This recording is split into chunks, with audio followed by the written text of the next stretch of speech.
Hello and welcome to this video in the series about each of the new constituencies. For this video we're looking at one of the new constituencies in the southwest.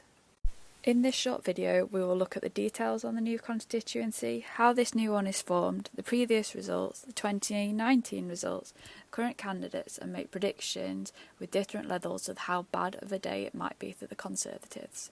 Please comment below for anything you'd like to see and subscribe to our channel to see new updates that we'll do and discussion videos as the election gets closer.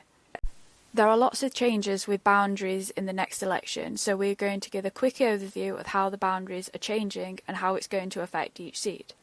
Only 65 seats, or 10% of the seats, are staying the same, so here we're going to compare how the new seat compares to the main one that is replacing. There are some huge changes, such as the city of Chester, which now has 2 seats, but some seats are being completely dissolved, with populations moved to neighbouring seats. So why are the boundaries changing? Every so often there are boundary changes to represent the current population movements. Some of them are based on land, without any population, and some of them are just because of population, for example new housing estates. 2021 was the census year, which has helped inform these changes. The last major change in the boundaries was 2010. Now let's look at some of the details about the constituency. There are 8 regions in England, with Scotland, Wales and Northern Ireland on a country basis. There are 32 seats in Wales, 57 in Scotland, 18 in Northern Ireland and an average of 60 in each of the English regions. The population can vary hugely. The highest is nearly 152,000, which is in Birmingham Ladywood, while the lowest is less than 27,000, which is in the Western Isles of Scotland, which also has the lowest electorate at 21,000. The average population is 103,000 and the average electorate is 73,000.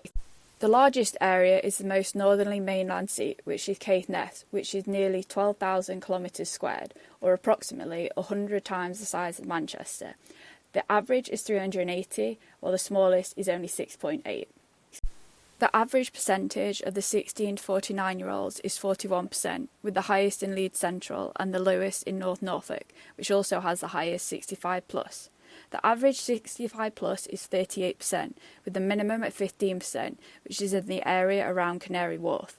Density averages nearly 1,400, with the highest in Bethnal Green and the lowest in Caithness. This constituency has a boundary change. There is a boundary change here, but it hasn't taken in any more areas. When we're looking at the winner in 2019, it's a bit more relevant to the seats that are now made up from multiple old seats.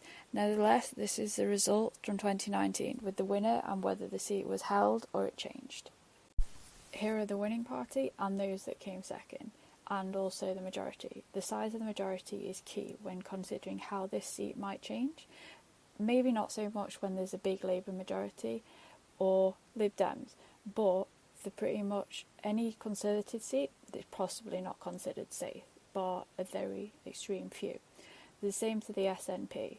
Some of these are really up for grabs, particularly for Labour and the Lib Dems.